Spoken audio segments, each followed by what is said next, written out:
हमारे क्षेत्र के सांसद आदरणीय श्री शिवकर साहब, हमारे जिलाध्यक्ष राजू बातम जी, पूर्व मंत्री सुरेश ठाकर जी, पूर्व विधायक लोकसभा के सह प्रभारी प्रहलाद भारती जी, हमारे क्षेत्र के विधायक रमेश खटीक साहब, पूर्व विधायक यशवंत यादव, शकुंतला खटीक जी, लाखन सिंह बघेल जी, हमारी नगर पंचायत की अध्यक्षा पद्मा महेश्वरी जी,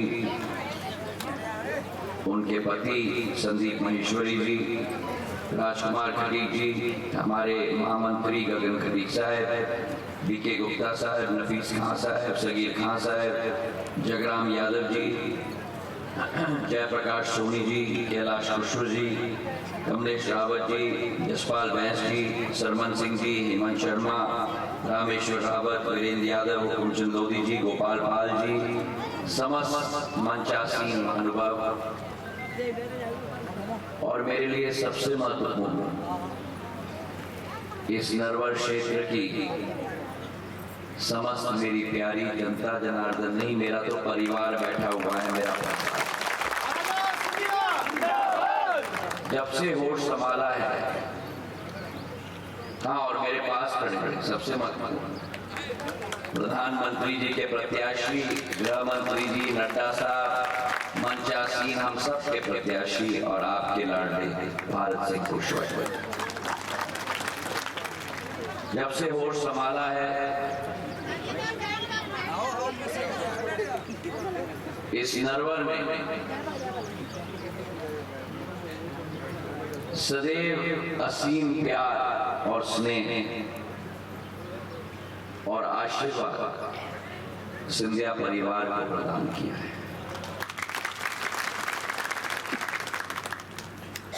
मैं कभी नहीं भूल सकता वो बचपन के दिन जब इस क्षेत्र में प्रवास करने के लिए, भ्रमण करने के लिए मेरे पूज्य पिताजी के लिए आपका आशीर्वाद सुनिश्चित करने के लिए आपके समक्ष में मैं आता था। चल रही है।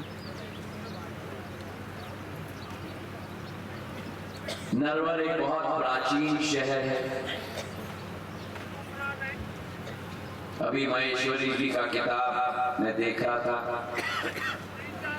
नल और दमयंती की कहानी की सुंदर प्रारूप उन्होंने अपने किताब में लिखी है।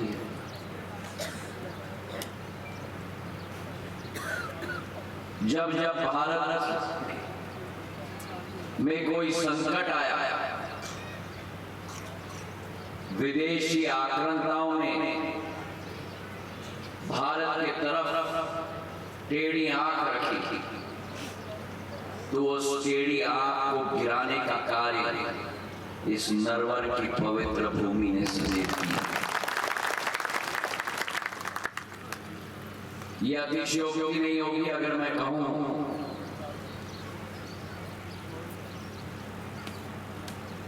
कि मध्य भारत में और इस देश का एक तरीके से प्रवेश द्वार ये नरवर का शहर रहा है। इस नरवर शहर की सड़क सड़क, गली गली में, एक एक घर में हजारों सालों का इतिहास गूंजता है। मेरे भाइयों, धरोहर है ये मेरी भूमि, केवल ग्वालियर की नहीं, मध्य प्रदेश की नहीं, लेकिन धरोहर है भारत की संस्कृति की, भारत की आध्यात्मिक शक्ति की। मेरे भाइयों,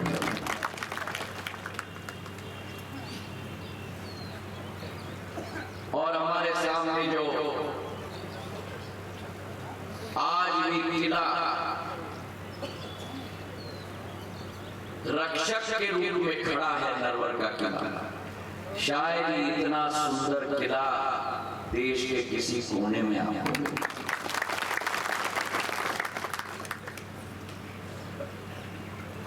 मुझे याद है मैं अभी गाड़ी में राजू माथुर जी और भारत सिंह जी को सुना रहा था। मुझे याद है जब उड़न खटोले के आधार पर मेरे पूज्य पिताजी के साथ हम किले पर लैंड करते थे और नरवर माता शास्त्रांग देवी बसर देवी का हम लोग सिर झुकाकर नतमस्तक होकर हम दर्शन करते थे। अद्भुत दर्शन बसर देवी का हमें प्राप्त होता था। और जब मेरे पूज्य पिताजी नागर विमानन मंत्री 1993 में और पर्यटन मंत्री और सांस्कृतिक मंत्री बने भारत सरकार में, तो पहला जो पर्यटन का केंद्र उन्होंने भारत के नक्शे में बनाया, यहाँ गैस फायर्ड बलून्स लेके आए थे। आप लोगों को भी याद होगा।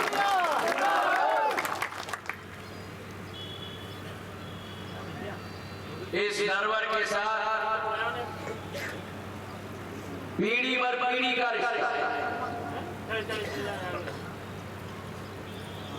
रिश्ता नहीं है राजनीति का। नेता लोग आते हैं, भाषण देते हैं, चले जाते हैं, और सिंधिया परिवार का रिश्ता इस नरवर के साथ एक विकास और प्रगति का रहा है। मुझे याद है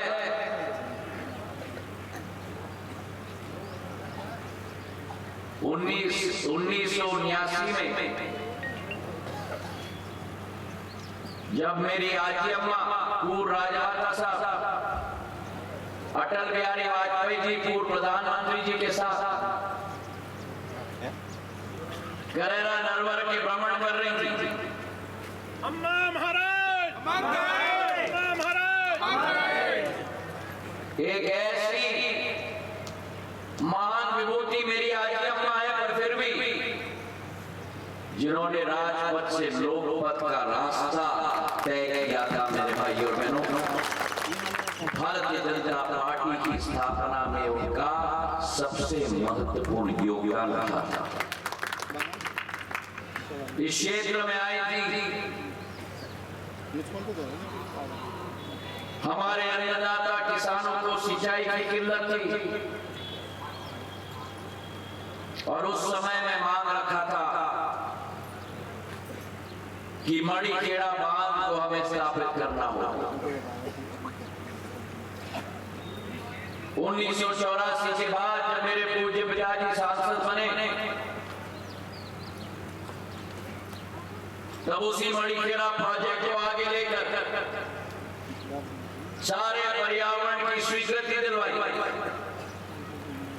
और अंतोगत्वा 2006 में शिवराज सिंह चौहान जी जब मुख्यमंत्री थे, तब कमल की फूल की सरकार ने मणिखेड़ा बांध की लोकार्पण की। 62,000 हेक्टेयर भूमि सिंचित होती है। शिवपुरी जिला, दतिया जिला, भिंड जिला, ग्वालियर जिला, चारों जिले प्रभावित होते हैं। जिस माधव महाराज ने तालाबों की श्रृंखला ग्वालियर चंबल में लगाई थी, उन्हीं के वंशज होने के नाते वही तारतम्य हमने आगे लिया है।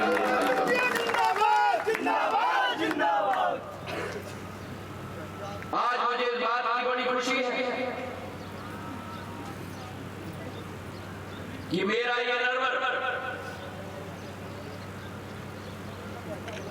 हमारी नगर पंचायत की अध्यक्षा के नेतृत्व में, पद्मा जी के नेतृत्व में आज संभाग में सबसे स्वच्छ नगर पंचायत बन गया है और देश में 37 नंबर पर आया है। पद्मा जी जरा उठो। कहाँ है?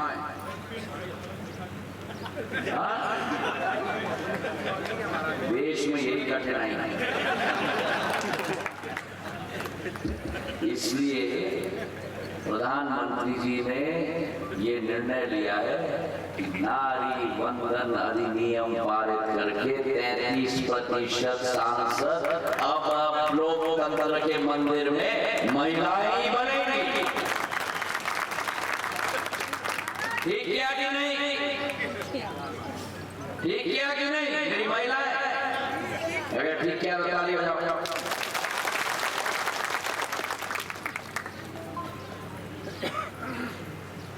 जो अभी भारत सिंह जी ने कहा, राजू माधव जी ने कहा, सांसद महोदय विवेक शेजवलकर जी ने कहा,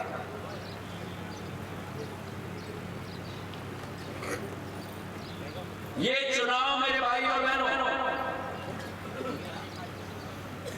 कांग्रेस और बीजेपी के बीच में नहीं है। ये चुनाव हाथ का पंजा और कमल के फूल के बीच में नहीं है। ये चुनाव तय करेगा कि भारत विकास और प्रगति के मार्ग पर सफर होते हुए एक नया नक्षत्र के रूप में उभरने वाला है या दोबारा उस गड्ढे में वापस जाने वाला है जो कांग्रेस और अन्य दल इस देश को ले गए हैं 65 वर्षों तक। मेरे भाइयों,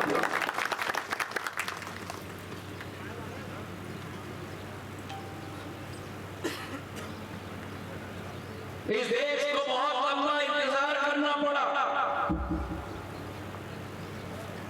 65 वर्ष कम समय नहीं होता।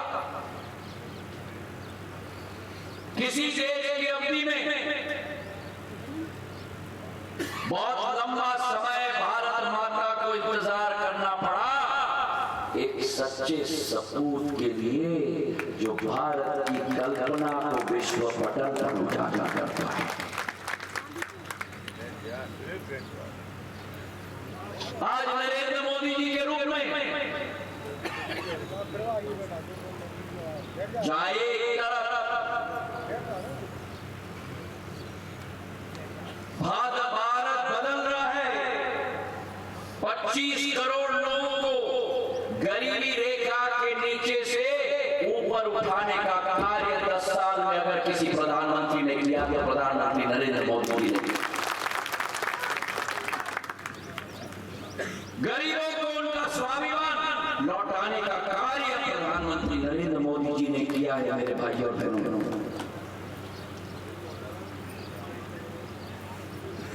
जहां एक तरफ भारत अग्रसर हो रहा है नए पथ पर, दूसरे तरफ जो देश भारत की तरफ आंख उठाकर देखते थे, भारत पर आक्रमण करने की सोच रखते थे, जो लोग आतंकवाद, जो देश आतंकवादी भारत को भेजते थे, आज आटे के लिए तरस रहे हैं। मेरे भाइयों और बहनों, प्रधानमंत्री जी के लिए जब पाकिस्तान में जरूरत थी, देश में सेना के केंद्र पर हमला करने से आतंकवादियों के द्वारा ईद का जवाब पत्थर से प्रधानमंत्री ने दिया, घुसकर उनके घर में उनको मारा। रहे भाइयों, यही क्षमता भारत माता की, जहां एक तरफ कोमल हृदय, चंचल विचारधारा, कभी भी किसी देश पर गलत सोच विचार नहीं, लेकिन अगर किसी देश ने गलती की, भारत के तरफ टेढ़े आंखों से देखने के लिए उनको सबक सिखाने का कार्य प्रधानमंत्री नरेंद्र मोदी जी करते हैं।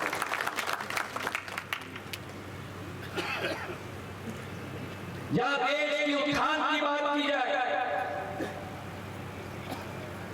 जहां एक तरफ 25 करोड़ गरीबों को गरीबी रेखा से ऊपर उठाने का कार्य किया है,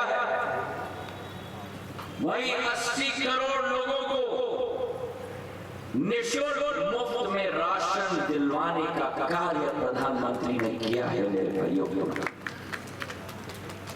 और इसलिए यूं ही नहीं चुनते मोदी जी को, वो सपने नहीं हकीकत बोलते हैं मेरे भाइयों। 80 करोड़ लोगों को राशन देना, 65 वर्षों में कांग्रेस की सरकार जो तुष्टीकरण की नीति के साथ चलती थी, भारतीय जनता पार्टी संतुष्टीकरण की नीति के साथ चलती है। 65 वर्षों में इस देश के अंदर केवल 3 करोड़ आवास योजना बने हैं। 10 साल के अंदर प्रधानमंत्री जी ने 4 करोड़ आवास योजना बना के रखी। कहां 65 साल में 3 करोड़ और 10 साल में 4 करोड़। और अगले 5 साल में ये संकल्प है प्रधानमंत्री जी का, गारंटी है मोदी की कि अगले 5 साल में 3 करोड़ घर बना के देंगे कि घर के एक व्यक्ति को देश के अंदर। जहां राशन की बात की गई, जहां आवास योजना की बात की गई, वहीं तीसरे तरफ एक व्यक्ति को आयुष्मान कार्ड देकर 5 लाख रुपए की स्वास्थ्य की सेवा निःशुल्क भारत सरकार का द्वारा दिया जाता है। कितने लोग हैं नरवर में जिनको आयुष्मान कार्ड मिला हो? हाथ उठाओ।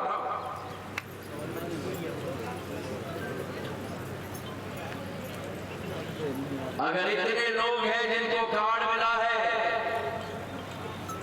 अनुमान लगा सकते हो कि देश में कितने लोगों को मिला है? 1 करोड़ नहीं, 5 करोड़ नहीं, 10 करोड़ नहीं, 15 करोड़ नहीं, 20 करोड़ नहीं, 30 करोड़ लोगों को प्रधानमंत्री जी ने आयुष्मान कार्ड दिलवाया है।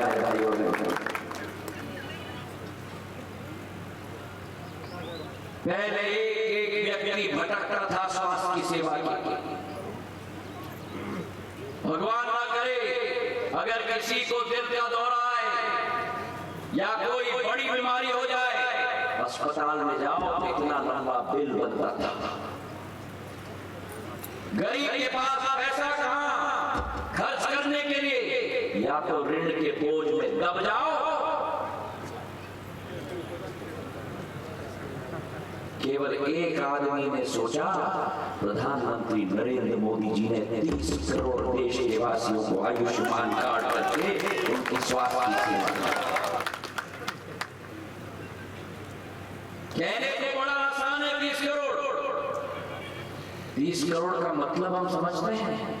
30 करोड़ मतलब जितनी अमेरिका की आबादी है उतने लोगों को देश के अंदर आयुष्मान का कार्ड दे दिया प्रधानमंत्री। जहां आवास योजना है, राशन है, आयुष्मान कार्ड है। मेरे बहनों के लिए उज्ज्वला योजना, गैस का चूल्हा और सिलेंडर। मेरी कितनी उज्ज्वला की बहना है? हाथ उठाओ किसको मिला है उज्ज्वला की योजना, और उठाए रखो। 5 साल में अब संकल्प है, अभी तो आपको सिलेंडर मिल रहा है ना, 5 साल में मोदी जी का संकल्प है कि आपके घर में गैस का पाइप लगाया जाएगा आपके चूल्हा में। कभी आपने सोचा था कि गैस का सिलेंडर, चूल्हा और गैस का सिलेंडर घर में आएगा? आप और हमें कोई चिंता नहीं लगती कि आप और हम तो खाना बनाते नहीं, बनाती तो मेरी महिलाएं हैं जो लकड़ी को फूक फूक के हर दिन अपने फेफड़े में 2 पैकेट सिगरेट निकलती है। मेरे भाई और बहनों, अगर किसी ने सोचा, किसी प्रधानमंत्री ने 65 वर्षों में नहीं सोचा, केवल प्रधानमंत्री नरेंद्र मोदी जी ने महिलाओं के बारे में सोचा। किसान सम्मान निधि, कितने लोगों को, अन्नदाताओं को यहाँ किसान सम्मान निधि मिल रही है और कितनी मिल रही है? अरे जोश से बोलो भैया। 6,000 मोदी जी से और 6,000 मोहन यादव जी से। और अगर हमने सरकार न बदली होती 2020 में,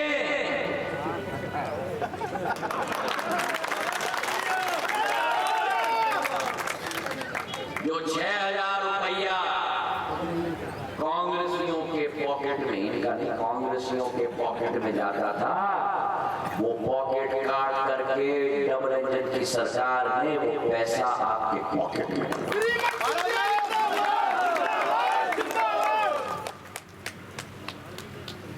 11 करोड़ किसानों को किसान सम्मान निधि,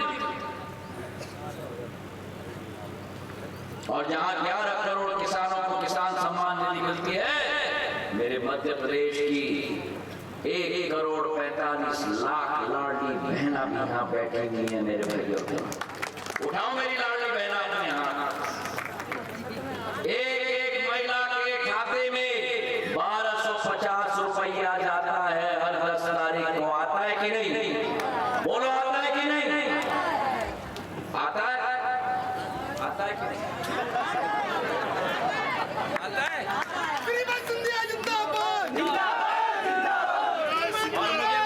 मुझे बताओ, कोई बीच में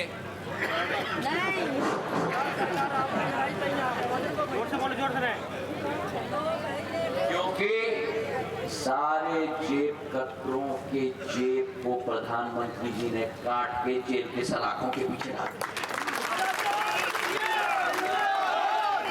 दिया। कभी कल्पना आपने की कि 10 साल के अंदर कोई ऐसा प्रधान सेवक आएगा, प्रधान रक्षक आएगा, जो 80 करोड़ लोगों को मुफ्त में अनाज देगा? और ये भी कह दूं, 2029 तक, ये चुनावी घोषणा नहीं है, अगले 5 साल मुफ्त में राशन आएगा। 80 करोड़ लोगों को मुफ्त में राशन, 4 करोड़ लोगों को घर, 30 करोड़ लोगों को आयुष्मान कार्ड की योजना, 11 करोड़ मेरे अन्नदाताओं को किसान सम्मान निधि, 10 करोड़ मेरी महिलाओं को मातृशक्ति को उज्ज्वला की योजना, मध्य प्रदेश में 1 करोड़ 45 लाख महिलाओं को लाडली, लाडली, अरे जोर से बोलो, लाडली, लाडली। और 10 करोड़ मेरी बहनों ने स्वयं सहायता समूह, 10 साल में 10 करोड़ बहनें उसकी भाग बन गई हैं। पिछले 3 साल में 1 करोड़ लखपति दीदी हमने बनाए हैं। अगले 5 साल में 3 करोड़ लखपति दीदी हम बनाने का। अब ये मेरी महिलाओं ने तो ताली बजाई, ये सारे पुरुष ईर्षा लग रही है क्या कि दीदी लखपति बन रही है? बजाओ ताली।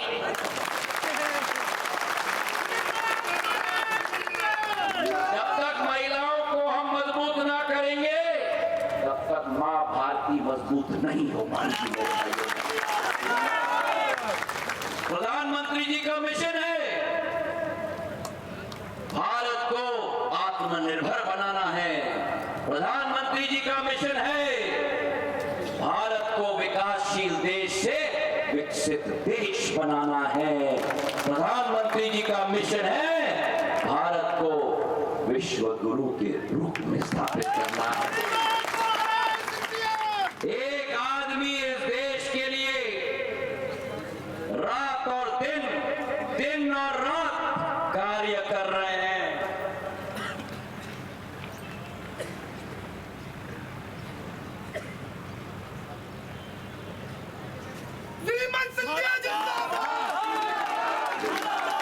थकना नहीं, रुकना नहीं, थकना नहीं, रुकना नहीं, जब तक मां भारती को विश्व पटल पर श्रृंगार करके स्थापना नहीं करना हो मेरे भाइयों। थकना नहीं, रुकना नहीं। 10 वर्ष 365 दिन, कौन सा व्यक्ति इस देश में 3650 दिन रात और दिन, दिन और रात इस माटी को माथे पर लगाकर काम करता है और पूजा करता है मेरे भाई और बहनों। आज उस व्यक्ति को दोबारा उनके हाथों को मजबूत करना है ताकि आपके हाथ मजबूत हो पाए। कांग्रेस पार्टी को देखो, कांग्रेस पार्टी को सोचो, क्या कह रही है कांग्रेस पार्टी? कांग्रेस पार्टी कह रही है कि अगर हम सत्ता में आएंगे तो एक एक व्यक्ति का बैंक का खाता और घर का एक्सरे करेंगे, एक एक महिला का सोना और चांदी हम जाके चेक करेंगे और सभी के घर से लेके बाकी लोगों को हम देंगे। जो आपकी बनाई हुई मेहनत और परिश्रम से आपकी राशि वो कांग्रेस पार्टी छीनना चाहती है। छीनने दोगे? छीनने दोगे? छीनने दोगे? और दूसरी बात ये कह रहे हैं कि जब आप और हम इस जिंदगी, इस दुनिया से चले जाएंगे, जो आपने बना के रखा है मेहनत परिश्रम अपने खून पसीना से, जो खाते में आपके पैसे हैं, आपके इस पृथ्वी से जाने के बाद 55% भारत सरकार ले लेगा। क्या ऐसे सरकार को आप चाहोगे? ऐसे सरकार को चाहोगे? आपके 55% खेती की जमीन ले जाएगी, ऐसे सरकार चाहोगे? तो इस चुनाव में ऐसे गलत सोच और नकारात्मक सोच की पार्टी को आपको और हमें गाड़ के रखना है मेरे भाइयों। 500 साल का सपना आपके पूर्वजों का, मेरे पूर्वजों का, मंचासीन पूर्वजों का बलिदान। मेरी आजी अम्मा ने पहली बार भारतीय जनता पार्टी या जनता पार्टी के संगठन के सेंट्रल मीटिंग में मांग रखी थी कि भव्य राम मंदिर बनना चाहिए। 500 साल, सुनो, 500 साल भगवान राम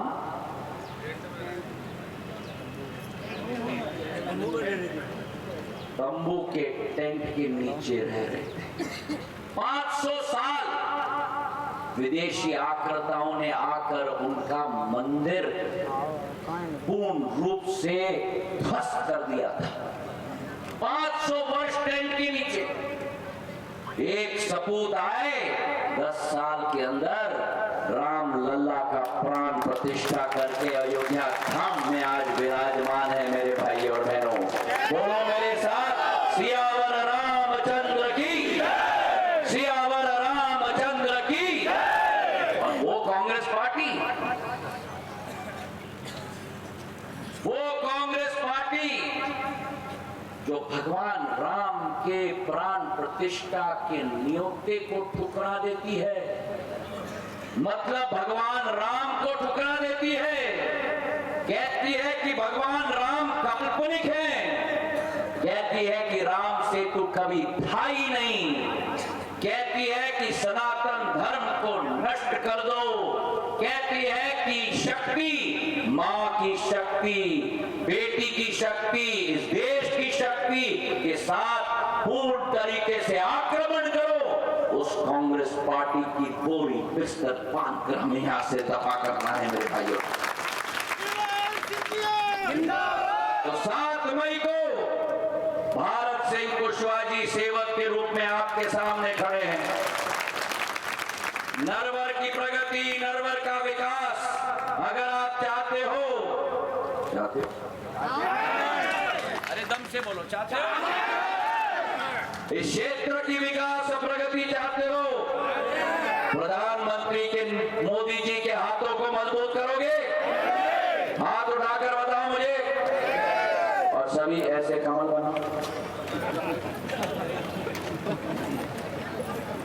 यहाँ पे सब ओ अम्मा नीली घूंघट वाली कमल बनाओ। हाँ, नीचे बैठी हुई मेरी अम्मा कमल बनाओ, सब कमल बनाओ। बोलो, एक एक वोट डलेगा 7 तारीख को, कमल के फूल के निशान पर डलेगा, मोदी जी के लिए डलेगा। भारत सिंह जी को आशीर्वाद दोगे, डंके के चोट पे कमल के बटन को दबाओगे, नरवर करेला के मार्ग, विकास के मार्ग को प्रशस्त करोगे। हाथ उठाओ, मुट्ठी बांधो और बोलो मेरे साथ, भारत माता की, भारत माता की, भारत माता की। बहुत बहुत धन्यवाद।